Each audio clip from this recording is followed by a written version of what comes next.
vulnerabilidad como de que alguien las arraigue a la vida, y desgraciadamente no pasa. Ahora, la vinculación del suicidio con el consumo de algunas sustancias está también bien clara, y lo cierto es que pues ahí hay una serie de condiciones mucho más difíciles, porque es una hiperreacción ante un estímulo externo, un agente químico externo que trastorna toda la bioquímica en el cerebro del individuo, y ya no es capaz ni de pensar ni de razonar, sino simplemente actúa bajo el estímulo de esa sustancia.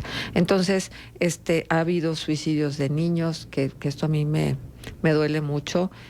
Tiene que ver con el medio ambiente, y con las redes sociales y con la información que les llega. Tiene que ver con la fantasía, tiene que ver con la falta de cuidado, con la observación de los padres de las conductas de los hijos. Hay otros suicidios que luego se van concretando lentamente, por ejemplo, los trastornos alimenticios, la anorexia.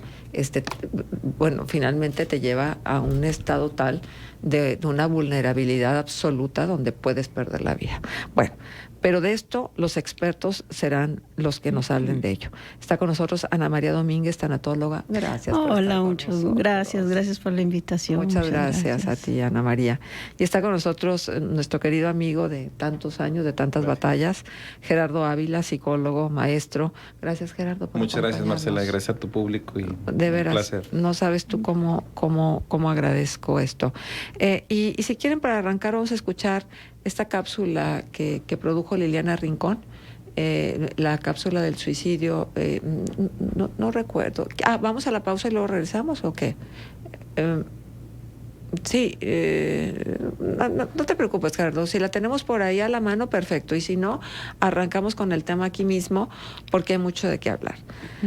A ver, ¿qué genera las conductas suicidas, Gerardo?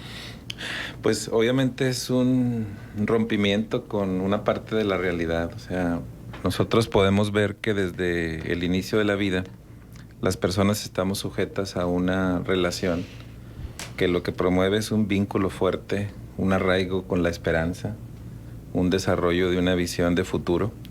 Cuando los niños recién nacidos sienten que sus mamás, especialmente, pero también sus padres, son amorosos y son contenedores de sus emociones, el niño desarrolla una esperanza básica.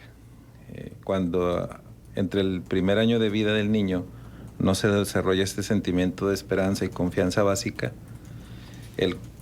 lo contrario sería generar una desconfianza básica. Entonces, esta perspectiva de no tener esperanza puede hacer que el niño crezca, sigue viviendo durante algunos años, muchos o pocos, pero finalmente no se arraigó emocionalmente a sentir que las cosas podían tener una solución.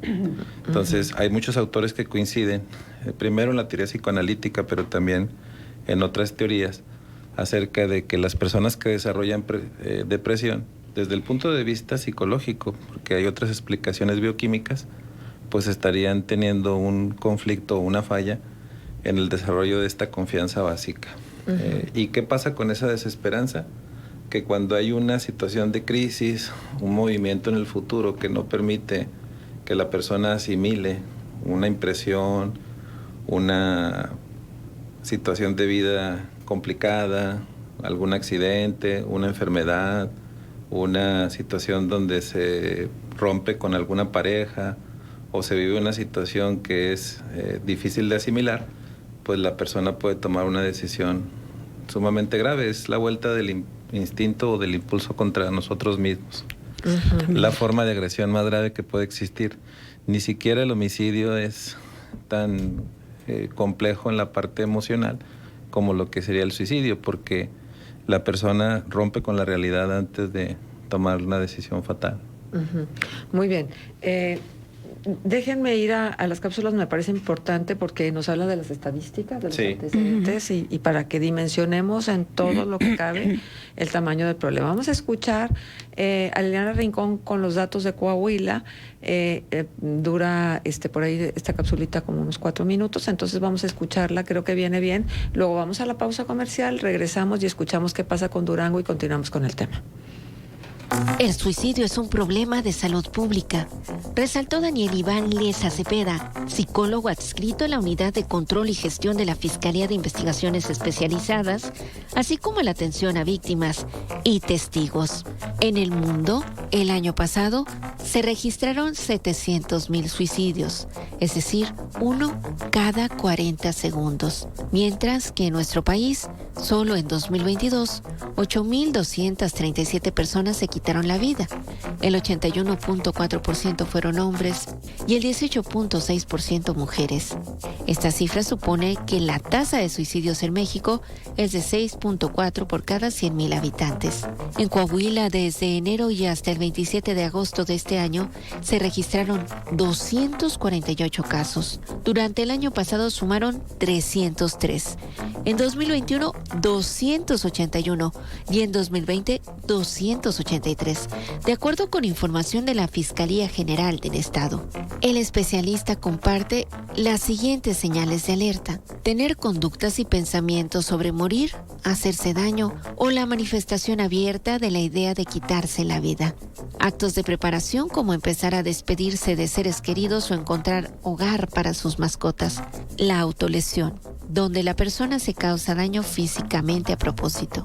Entre los factores psicológicos y de salud mental se encuentran la depresión, trastorno bipolar y esquizofrenia, así como la falta de acceso a los tratamientos adecuados.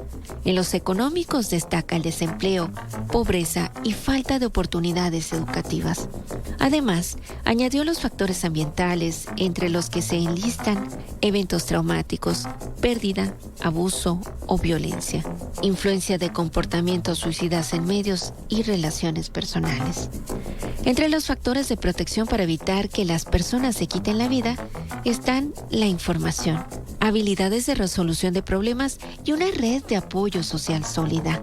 Por su parte, Miguel Sánchez Maldonado, profesor de la Facultad de Ciencias de Comunicación de la Universidad Autónoma de Coahuila, comentó el efecto Werther, el cual sugiere que los medios de comunicación podrían inducir a actos de imitación del suicidio dependiendo del tratamiento que se le dé a la información. Por ese motivo, la Secretaría de Salud de Coahuila, en coordinación con la Fiscalía General del Estado y la Universidad Autónoma de Coahuila, realizó una capacitación sobre el tema. Sánchez Maldonado mencionó que se puede solicitar ayuda si la persona siente la necesidad de platicar o abrirse con alguien, ya sea de su círculo familiar o de amistad. Cuando existe una situación que impide realizar una actividad que antes disfrutaba, como ir al cine o al supermercado, y que ya no vale la pena ni siquiera regar el jardín. Recordó que en Coahuila existe la Ley de Prevención del Suicidio, que tiene como objetivo disminuir la prevalencia del mismo y la protección de la salud mental. Los objetivos de la ley son atender de forma coordinada, interinstitucional e interdisciplinaria el problema de suicidio, promover la participación de la comunidad en el combate a este problema de salud pública, capacitar al personal del Sistema Estatal de Salud y de todos los sectores e instituciones involucrados en la atención a personas con ideación suicida y posvención suicida, así como realizar campañas de orientación a la sociedad civil. Según el artículo 4 de esa ley, tanto las personas con ideación suicida como las familias de las víctimas del suicidio serán objeto de atención profesional y oportuna. Miguel Sánchez Maldonado resaltó que es necesario informar a las personas que pueden acercarse a solicitar ayuda a diversas instancias, como el número telefónico 800-911-2000, que es la línea de la vida, además del sistema de emergencias 911, acudir a instituciones como el Seguro Social o el ISSSTE, donde tienen área de salud mental, o a la Secretaría de Salud.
para la prevención del suicidio. Es el día de mañana, pero nosotros nos adelantamos un poco.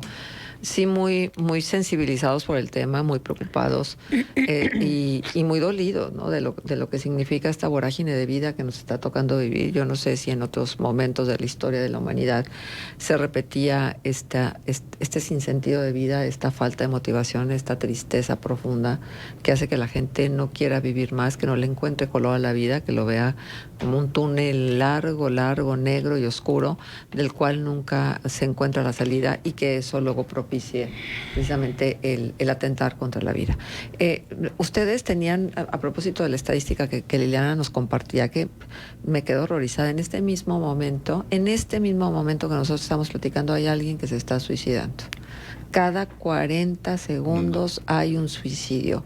Pero lo más triste del caso es que hay más intentos de suicidio. Es correcto. Lo están formando. ¿Cuántas personas estarán con la ideación del suicidio en este momento? En este momento, pues yo creo que en una familia, 1 o 2 por familia.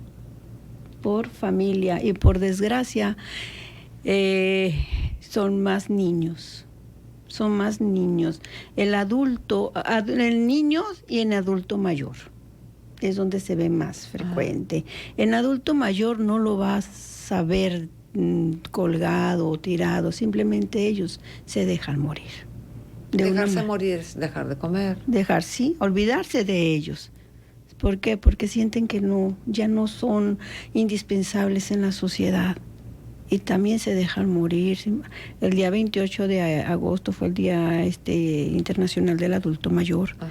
Y tuvimos varios temas precisamente del adulto mayor, el maltrato, el abandono. Sumado a los dolores físicos. Sumado a los dolores físicos.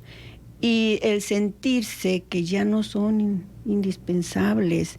Entonces, aquí es un extremo en los niños. Ahorita Gerardo estaba comentando del vínculo, pero el vínculo viene desde el seno materno, desde el momento en que la mamá se entera que está embarazada, cómo recibe la noticia y cómo lo va gestando. Y al momento en que nace el bebé, ¿cómo lo reciben? ¿En qué núcleo lo van a recibir? Y aquí es donde entran esas heridas de la infancia, que las vamos arrastrando y las vamos arrastrando. Llegamos a la edad adulta y nos enfocamos en el trabajo, que también el trabajo es una manera de olvidarnos de estas situaciones que vivimos. Los jóvenes que van también a grandes velocidades, que dicen es la adrenalina, también es una manera de suicidarse. Uh-huh. Los choques. Por eso comentábamos que en el tema de la cuestión estadística, sí nos horroriza que sean 800,000 personas al año. Por cada suicidio consumado hay por lo menos 20 personas que lo intentan de una u otra manera. Uh-huh. Entonces estamos hablando de 16 millones de personas que cada año en algún lugar del mundo están viviendo una angustia de alto nivel, y que esto se genera en no solamente la ideación suicida, sino también en intentarlo. Por ejemplo, a nivel de ideación suicida, se dice que entre el 10 y el 35% de la población general ha tenido en algún momento de su vida esta ideación. Pero ya a nivel de los intentos, entre el 5 y el 15% de la población. Entonces, en población general, esto para los especialistas en salud pública es una cantidad muy grande de personas que se desconectó, y que finalmente este vínculo del que hablábamos, esa capacidad de poderle encontrar color a la vida, está perdida. Y para poder recuperarla, pues se necesita establecer un lazo. Exactamente, perdón, ¿por qué? Porque estamos hablando de cantidades, de números que están sustentados, que están ahí, pero no contamos a las personas que se están suicidando de una manera, que hay un suicidio, de una manera no reconocido, por ejemplo, los accidentes. Uh-huh. ¿Sí? Enmascarados, los adultos mayores también, que se dejan morir, porque también es una manera de suicidarse, y esos no están en las gráficas. Entonces, esas gráficas, para mí en lo personal, no son las correctas. Hay cifra negra. Hay una cifra negra. ¿Hay una relación directa entre suicidio y depresión? ¿Siempre será el detonante la depresión del suicidio? No necesariamente. Evidentemente todos o muchos de nosotros estamos acostumbrados a ligarlo con el tema, pero también puede haber otro tipo de intentos suicidas y de suicidas y de suicidios consumados que están ligados con otras patologías. O sea, lo que sí queda claro es que para que se dé un suicidio tiene que haber un rompimiento con la realidad. No se trata de estigmatizar que si alguien se suicidó es porque necesariamente tuvo un padecimiento grave antes, pero sí queda claro que hay una asociación entre una conducta ansiosa, entre una conducta de tipos depresivo, entre la presencia de antecedentes familiares de suicidio, entre el abuso físico o sexual, la presencia de cuestiones ligadas con la violencia, la exposición directa o indirecta a la conducta suicida de otros, como familiares, compañeros o celebridades. A veces subestimamos lo que puede un niño poder ver en la televisión, en los medios de comunicación masiva, pero la realidad es que es un medio de protección el que el niño disfrute su infancia, el que el adolescente crezca en el ambiente del deporte, de la recreación cultural, y que no esté expuesto a esta apología de lo que es la violencia, del consumo de alguna sustancia, de algún enervante o una experiencia donde tiene que ser todo placer, porque el placer por el placer enferma tanto como la ausencia de algún motivo agradable de vida. ¿Qué pasa con los niños, Ana, en tu experiencia como tanatóloga? ¿Qué sucede con los niños? Los niños sufren muchos tipos de violencia, pero hay una violencia que no está muy sustentable, que no está muy vista, que es el abandono. El abandono de los padres, el abandono de las personas con las que ellos se deben de sentir protegidos, y no se sienten protegidos, se sienten desvalidos. Entonces un niño de 8 o 10 años sentirse abandonado, no arropado, e incluso entra también aquí mucho, lo estamos platicando ahorita, el abuso sexual. Hay mucho abuso sexual en la misma familia, y no tener la confianza de platicárselo a mamá, de platicárselo a papá. El abandono de que los papás se tienen que ir a trabajar, se quedan con los abuelitos, con la persona más cercana, pero esas personas también, o sea, son adultos que también sufrieron abandono. Entonces aquí es una cadena que no vamos sanando, ¿sí? Aquí es donde yo siempre recomiendo mucho lo que es la constelación familiar. Tenemos que empezar a cerrar esos patrones que tenemos desde atrás, desde generación tras generación, porque así venimos. Ahorita usted estaba comentando que si en otras épocas se miraba, sí se miraba, pero es un tabú. Esto es un tabú, ¿por qué? Porque es algo que no se platica, es algo que no se dice. Porque por pena o porque nos van a cuestionar. Porque ¿qué sucede con los sobrevivientes? ¿Quiénes son los sobrevivientes? La familia. ¿Cómo lo voy a enfrentar o afrontar? Me da pena. ¿Qué van a decir? Porque no estuve. O sea, hay un estigma. Sigue habiendo un estigma. Sí, por supuesto. Muy grande. Yo creo que una cosa que debe de subrayarse es cómo estamos educando a nuestros hijos para desarrollar tolerancia a la frustración. Porque una de las áreas que hoy se estudia sobre el suicidio es cómo reaccionamos a las crisis, cómo manejamos el estrés. ¿Qué pasa cuando tenemos una dificultad financiera, cuando pasamos por un momento vital estresante? No estamos siendo eficaces en mostrarle al niño que esta dosis de frustración es necesaria para crecer. O sea, podemos ver los extremos, tanto la persona que está hiper frustrada y que por esa razón no quiere saber nada más de la vida, pero también está el niño, el adolescente, el adulto joven, que tiene una expectativa de vida donde si no cumple con un patrón o con un estereotipo social, prefiere irse de este mundo. Pero, Gerardo, Se ha hablado en los últimos tiempos de una manera constante de lo que es la resiliencia, esta Sí. capacidad que tenemos de reconstruirnos ante las adversidades. ¿Que no es algo natural en todos los seres humanos? No, fíjate que eso es algo que a mí me interesa mucho el tema porque sí hay una dosis genética, pero también hay una cuestión epigenética que tiene que ver con el nacimiento del desarrollo de una creencia en nosotros mismos. Si vemos a las personas a nuestro alrededor aceptar estoicamente lo que va ocurriendo y crecer a partir de una visión de vida donde la esperanza se superpone a las limitaciones, esto nos ayuda muchísimo. Si nosotros no somos capaces de vez en cuando frustrarnos un tantito, el día que llega una situación que consideramos que es abrumadora, no la podemos manejar y preferimos romper con todo. Entonces esta resiliencia se entrena. O sea, es un músculo que se Exacto, fortalece. ¿Y cómo sí. se fortalece? Hablando de prevención del suicidio. Lo primero es hablar. O sea, es difícil que encuentres a alguien que consuma un suicidio si es alguien que tiene un vínculo, que establece una relación, que pide ayuda.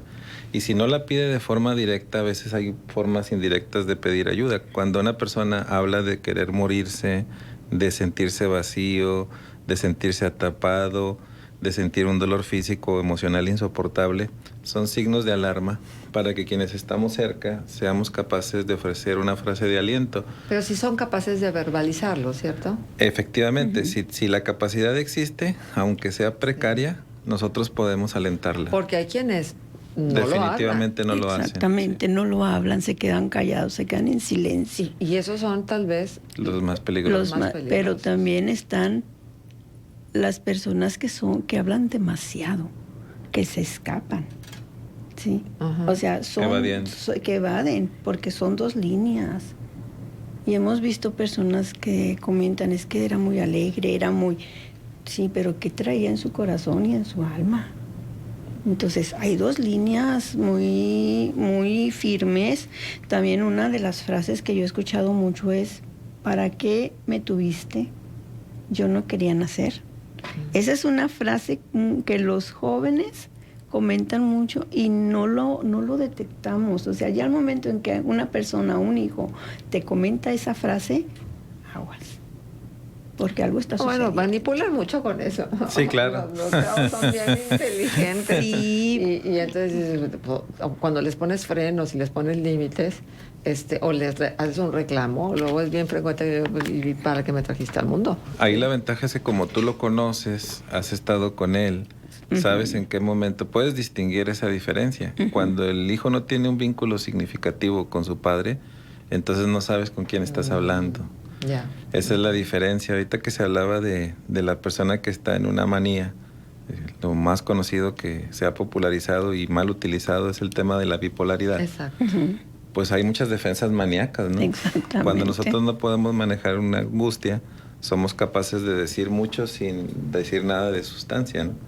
Esa es la característica de la persona que está en esa situación patológica, ¿no? Y aquí también hay dos extremos, ¿eh? Son los hijos que están abandonados o los hijos a los que les damos todo. Exacto. Todo y los metemos en una cajita de cristal. Yo te doy todo y no los dejamos crecer. Entonces, cuando a ellos les toca crecer, se rompe esa cajita y no tienen herramientas. Ajá.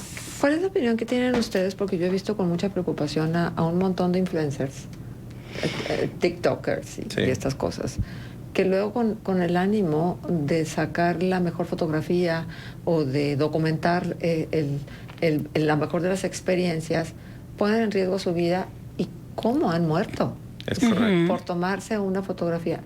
¿Eso de alguna manera es una conducta suicida? Sí. ¿Tú qué opinarías? A mí me parece que de entrada es el afán de trascender a como de lugar. Es decir, si para volverme famoso tengo que arriesgar mi vida, soy capaz de hacer cualquier cosa. Entonces, eso habla de un vacío, porque una de las cosas que enseña esta resiliencia de la que hablabas es la capacidad de hacer cualquier cosa siempre y cuando no dañe a los demás ni ponga en riesgo mi vida. Y eso es algo que cuando estás en una visión de alcanzar una trascendencia, como lo quieras entender, pones en riesgo tu vida y la de los demás, porque no solamente han generado accidentes que los dañan a ellos, sino también a los que están a su alrededor. Exacto. Déjenme hacer pausa comercial y vamos a volver. La intención de hacer este espacio es de anotar que existe, que es una realidad el suicidio, no sentirnos que estamos exentos de vivir una situación así, que puede ser gente muy cercana o puede ser gente con la que convivimos o con la que estamos o relacionados de alguna manera, y abrir muy, muy bien los ojos, porque de un acompañamiento a tiempo puede haber una gran diferencia en el destino de la vida de una persona. Bueno, vamos a la pausa comercial, regresamos. Contextos. El programa líder en la radio.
Del suicidio propiamente, y lo hablamos con Gerardo Ávila, psicólogo, el maestro Gerardo Ávila, y con Ana María Domínguez, tanatóloga.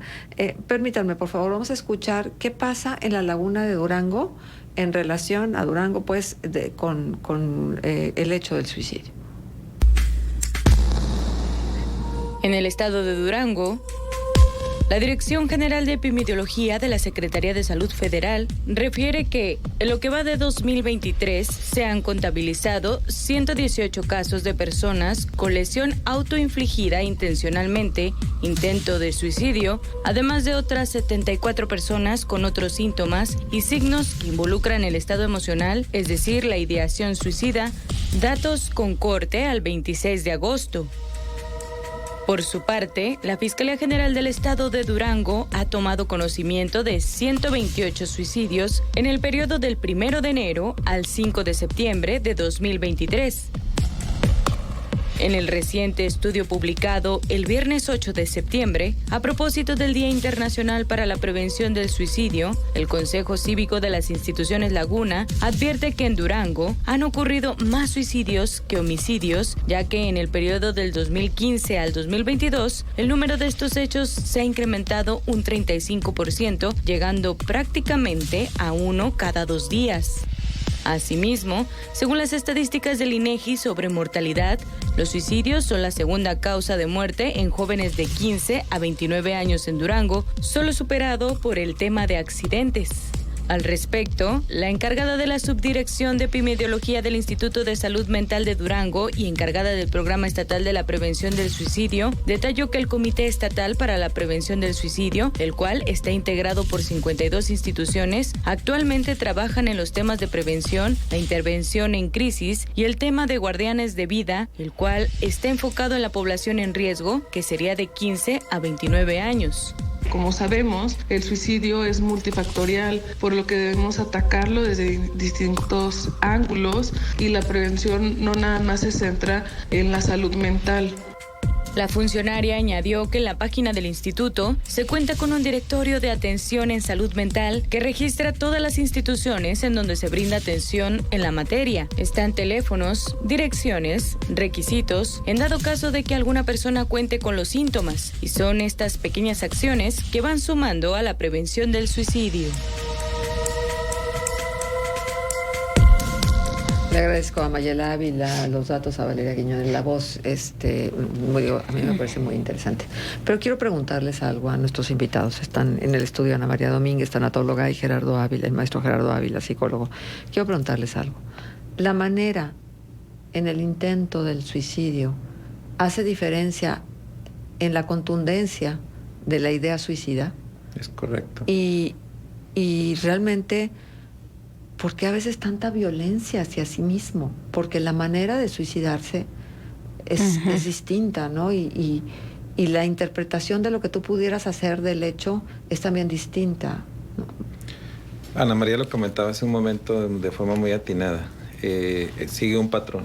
Si la percepción en el varón, cumpliendo, por ejemplo, una visión machista, es que el no consumar el suicidio puede ser estigmatizante, entonces el método es más violento. Además, también por la disponibilidad de armas de fuego, otro tipo de objetos que pueden acabar de un momento a otro con la vida. En el caso de las mujeres, puede a veces pensarse que son formas que se considerarían distintas y que en ocasiones no consuman el suicidio. Sin embargo, lo intentan más.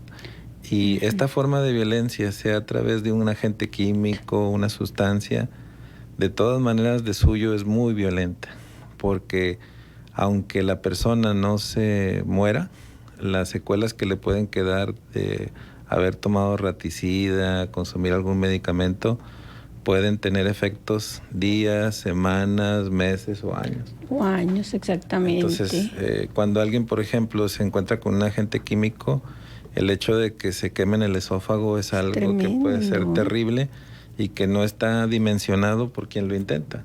Entonces la violencia está, para mi gusto o en mi opinión, desde todas las formas de intentarlo. El detalle es que en el consumarlo, pues se tiene estudiado el hecho de que los varones suelen consumar más esos intentos y sin embargo el nivel de violencia creo que está presente en todos. ¿Por qué? Porque se logra el objetivo.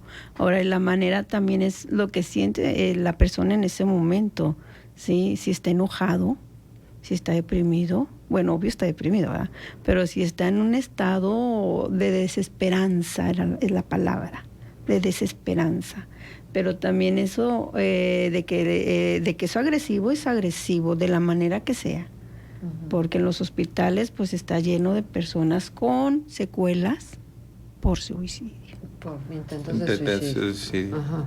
Ahora, intento de suicidio. Sí, las mujeres lo intentan más, los hombres lo consiguen más. Más. Sí.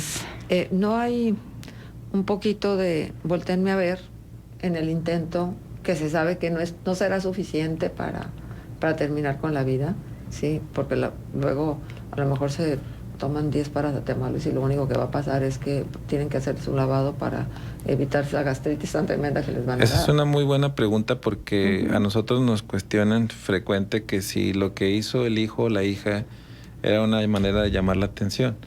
Y la respuesta es sí, pero luego hay que aclarar que ese llamado de atención no es un llamado de atención chantajista per se, sino es una manera de decir, aquí estoy, necesito hablar, necesito vínculo, cercanía y afecto, y si esta fue la forma que yo encontré de comunicarme, por más defectuosa que sea, debe ser tomada en cuenta, porque a veces la persona lo simplificamos y decimos, no, pues es que si estás queriendo llamar la atención, entonces lo que debo de hacer es no tomar en cuenta lo que estás haciendo y no va a pasar nada.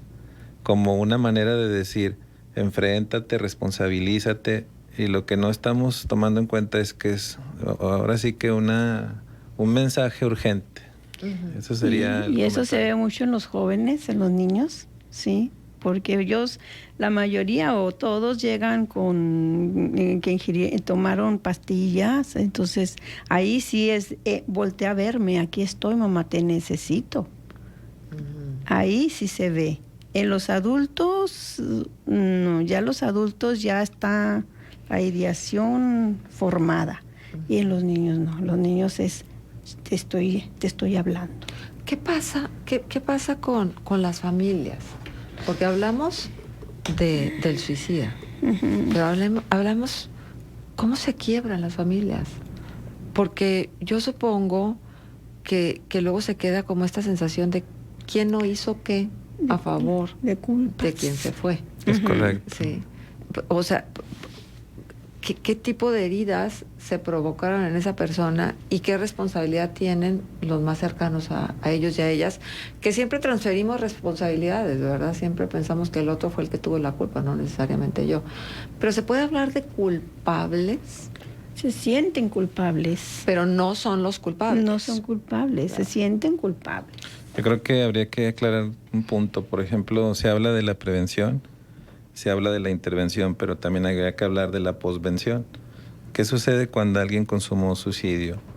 Pues hay que intervenir con la familia, porque esa familia, además del tema de la culpa, que muchas veces se incrementa con los mensajes póstumos del suicida, que muchas veces están cargados de reproches, de situaciones que vulneran la sensibilidad de la gente que está alrededor, sí tendríamos que cortar ese cadena de la que se hablaba hace un momento. O sea, si ya hubo alguien dentro de la familia que consumó suicidio o que tuvo un intento de consecuencias graves, tenemos que apoyar a esa familia a que procesen la experiencia per se, que esa situación que fue traumática no se convierta en el precursor de otro suicidio o de simplemente una descalificación de la familia o una vida estigmatizada, porque evidentemente hay una parte social que señala a la familia del suicida. ¿Cuáles son los factores que desencadenan el suicidio? Pues existen una cantidad importante. La primera que se estima es el tema de los antecedentes de riesgo suicida, de intentos, la depresión o otros trastornos mentales. ¿Diagnosticada o no diagnosticada? O no diagnosticada, el trastorno por consumo de sustancias, el dolor crónico. ¿Que puede ser alcohol? Puede ser el alcohol, puede ser otras drogas de uso legal o ilegal. Hasta el alimento. Hasta la alimentación. El dolor crónico, que es muy importante, los antecedentes familiares de un trastorno mental o por consumo de sustancias, antecedentes familiares de suicidio, exposición a violencia familiar, lo que incluye abuso físico o sexual, presencia de pistolas u otras armas de fuego en el hogar, liberación reciente de la prisión o cárcel y la exposición, ya sea directa o indirecta, a la conducta suicida de otros como familiares, compañeros o celebridades, como lo que se hablaba hace un momento, de aquellas personas que son famosas y que dan la apariencia de estar en una situación idónea para seguir viviendo y que sin embargo detrás de esa imagen de felicidad está enmascarado una situación suicida. Fíjense, como una experiencia personal, yo recuerdo como las interpretaciones de los suicidas que se hacen desde casa, ¿no? Aquel suicidio de Pedro Armendáriz después de un diagnóstico fatal de cáncer.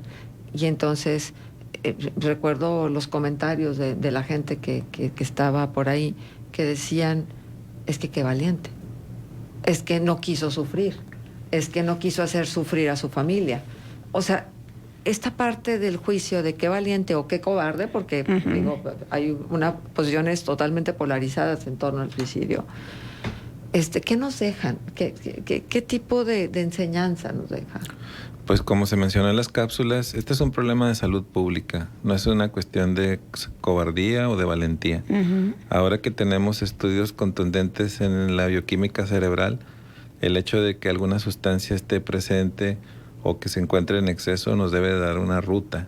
Por eso la intervención con los suicidas en principio normalmente se da, o con las personas que tienen ideación, a nivel psiquiátrico, porque es conveniente estabilizar a un paciente, tener claro que esa persona es capaz de responder a un tratamiento psicoterapéutico y pues este tema de la valentía o de la cobardía descartarlo. Exactamente, porque la mayoría de las personas comentan es que eso es de cobardía, no es cobardía ni valentía, simplemente es desesperanza. En ese instante. Sí, pero luego somos tan proclives al juicio, ¿no? ¿Cómo Sí. se acompaña a una familia de un suicida? Con comprensión, sin juicio, con amor, con entendimiento, entender el dolor, hacerlos entender que aquí no hay culpables, porque no puedes dar lo que no tienes. ¿De dónde viene esa familia? ¿Qué vivió esa familia? ¿Qué vienen arrastrando? Cuando se tienen ciertas creencias y se apegan, por ejemplo, a la religión, la católica, por ejemplo, luego por ahí tal pareciera que es una contundencia total de que quien se quita la vida ofende grandemente a Dios y que entonces ya nunca jamás va a poder gozar de la gloria. Exacto. Esto es tremendo. Exactamente. Como tremendo. si realmente fuera ¿Tú crees que Dios, que se supone que nos conoce a todos personalmente y sabe que guarda nuestro corazón, no va a tomar en sus brazos a alguien que sufrió tanto emocionalmente y que lo llevó a tomar una decisión así? Yo siempre les digo, tú eres padre, tú eres madre, ¿sí? Y haga lo que haga tu hijo, tú vas a estar ahí. Y así es Dios, de acuerdo a las creencias de cada persona. Pero ahí está Dios. Nosotros tenemos un Dios amoroso, no tenemos un Dios que juzgue. Tú eres la que te juzgas, tú eres la que te enjuicias, nadie más, porque a lo mejor todo pasa, tal vez en ese momento sí, todas las personas están con la mirada hacia ti, pero todo pasa la novedad y tú te sigues enjuiciando generación tras generación porque hacemos el tabú y no platicamos. Yo siento que si nos sentáramos en familia y platicáramos en nuestra familia, hubo un caso de suicidio, yo creo que se abriría más este panorama, porque habría unión y entendimiento. Yo creo que un mensaje importante para nuestro público es la transición entre la culpa y la responsabilidad. Porque culparnos es algo que genera mucho beneficio a los niños antes de los 5 años para construir un esquema moral, pero después de esa edad, si no se traslada de la culpa a la responsabilidad, crece la visión de inadecuación en todo y por todo. Creo que estos niños, estos adolescentes de los que hablábamos al principio, que intentan suicidarse, deben de tener esa distinción. ¿Qué pasa cuando yo me declaro culpable de? ¿Y qué ocurre cuando yo asumo una responsabilidad? ¿Qué puedo hacer? ¿Cómo puedo responder? ¿Tengo la habilidad para responder a aquello que yo juzgo que fue inconveniente en lo que yo hice o viví? Y creo que muchas de las personas que tienen ideación suicida están atrapados en este dilema. ¿Cómo cortar de tajo con el sufrimiento? No morirse. Claro. Y acá nos dicen, muchas gracias por la comunicación, de veras, cuando luego nos llegan estos mensajes me conmueven. Les agradezco que estén abordando el tema. Mi hijo se suicidó y yo es algo que no he podido superar, ni creo que lo voy a superar mientras esté vivo. Pues estos testimonios son de agradecerse porque tener el valor de manejarlo es muy importante. El Seguro Social, el Instituto Mexicano del Seguro Social, dentro de su página web dice, hablemos de suicidio, porque una de las cosas que se cree a veces a nivel población general es, si hablamos del suicidio, inducimos ideas suicidas, y creo que es todo lo contrario. Es todo lo contrario. Bueno, depende cómo lo aborden, ¿no? Yo De creo que acuerdo. cuando tienes dos profesionales enfrascados en la prevención y enfrascados en la salud mental y emocional, creo que no cabe duda que lo que estamos buscando e intentando es prevenir, es abrir los ojos, darnos cuenta, no estar tan enfrascados en nosotros mismos, sino darnos cuenta del sufrimiento emocional, espiritual, físico de alguien más que puede llevarlo a cometer ideas de esta dimensión. terminar con su vida, que es lo más drástico que puede hacer un ser humano. Exactamente, lo más drástico. Muy bien, pues les agradezco muchísimo. No, al contrario, de verdad. gracias. Y les agradezco que nos hayan acompañado y que hayamos tenido la oportunidad de poder conversar con el maestro Gerardo Ávila, psicólogo, con la tanatóloga Ana María Domínguez, y hay que ponerle atención a la gente que queremos, pero a la que no, también. También. De verdad. Bueno, pues nos vamos bien contentos, les voy a decir por qué. Digo, por su presencia y por el abordaje del tema, Gracias. que es muy duro, pero qué bueno que lo hemos podido abordar así. Porque los algodoneros ganaron 5-4. Es un motivo de mucha alegría. Y en la novena entrada. Y yo, jonrón. Entonces, hoy es motivo de mucha alegría y hoy hay juego. Estamos de fiesta. En La Laguna estamos de fiesta. Muchas gracias. Un gusto haberlos tenido aquí. Gracias. Gerardo Astorga en el control técnico de la transmisión. Gracias al equipo de Noticieros GREM que nos hizo favor de estar aquí con nosotros, presentes, haciendo posible que nosotros podamos estar detrás del micrófono. Feliz fin de semana. Gracias. Gracias. Q 91.1 FM. Son las 10.